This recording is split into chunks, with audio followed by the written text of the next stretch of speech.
They said her footsteps could freeze an entire room. When the millionaire's mother entered, conversations died, smiles vanished, and even the most confident people suddenly felt small. No one ever dared to challenge her. No one, until one ordinary waitress did something no one expected on a night filled with wealth, power, and quiet fear. The restaurant was one of the most expensive in the city. Crystal chandeliers shimmered above white linen tables, and soft classical music floated through the air. This was not a place for mistakes. It was a place for influence, reputation, and control. At the center table sat Daniel Harper, a self-made millionaire in his early 40s. Though his suit was flawless, his shoulders were tense. Across from him sat the only person who could still make him feel like a frightened child, his mother, Margaret Harper. Margaret was legendary. In business circles, she was feared. In social circles, she was avoided. After her husband's death, she had built their empire with iron, discipline, and impossible standards. People whispered that she could destroy careers with a single sentence. Tonight was meant to be a simple dinner. Daniel hoped, foolishly, that it would pass peacefully. The waitress assigned to their table was Lily. She was no older than 25, her uniform neatly pressed, her hair tied back. She wore a gentle but exhausted smile, the kind that comes from working long hours without complaint. She had already worked a double shift and still had hours left to go. "Water," Margaret snapped, not bothering to look up.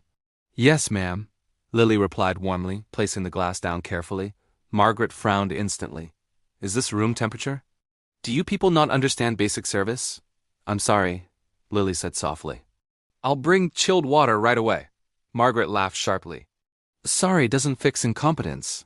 Nearby tables fell silent. Daniel stared at his napkin, his chest tightening. He had seen this his entire life, and every time he stayed quiet. Lily returned moments later with chilled water. Her hands trembled slightly, but her voice remained steady. "Here you are, ma'am." Margaret took a sip and waved her hand dismissively. "Too late." "You've already ruined my appetite." "Mother, please," Daniel finally said. "It's fine." Margaret turned her cold gaze on him. "Don't tell me what is fine." Lily stood still for a moment, then spoke again. "Would you like a few more minutes with the menu?" "I would like a different waitress," Margaret said. "Someone competent." Normally that was the end. A manager would rush over. Apologies would be made. The waitress would disappear. But Lily didn't move. Instead, she took a slow breath. "I'm sorry you're having a bad experience," she said calmly. "But I'm doing my best." Margaret raised an eyebrow. "Excuse me?" Lily met her eyes. The room felt like it stopped breathing. "I don't know what kind of day you've had," Lily continued, her voice steady. "And I don't know what you've been through.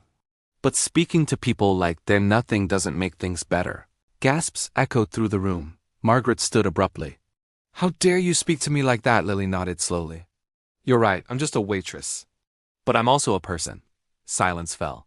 Lily's eyes shimmered, but she didn't look away.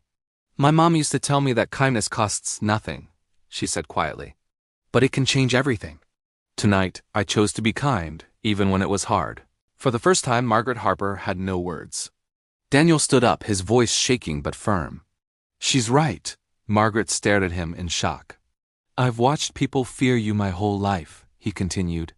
"I've watched you hurt others, and I've stayed silent. But not tonight." Lily stepped back.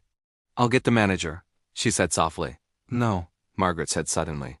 Everyone froze. Margaret looked at Lily, truly looked at her, not as staff, not as someone beneath her, but as a human being standing with quiet courage. "You remind me of someone," she said. "Who?" Lily asked gently. "Myself," Margaret replied. "A long time ago." The hardness in her face softened just enough to be noticeable. She placed folded bills on the table. "For the trouble." Lily gently pushed the money back. "Thank you, but I don't need that. I just needed respect." Something broke open in Margaret then. She exhaled deeply, as if releasing years of weight. "Sit," she said, surprising everyone. "Just for a moment," Margaret spoke quietly. "When my husband died, the world became cold.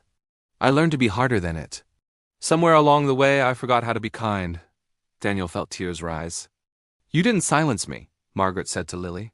"You reminded me." From that night on, something changed. Margaret wasn't perfect, but she was better.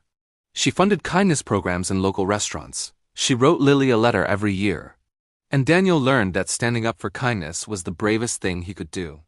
As for Lily, she kept waiting tables while finishing school. Carrying with her the night kindness spoke louder than fear. And everyone who witnessed it left knowing one truth. You don't need power, money, or status to change a room. Sometimes all it takes is courage and kindness. And that's how kindness lights the way.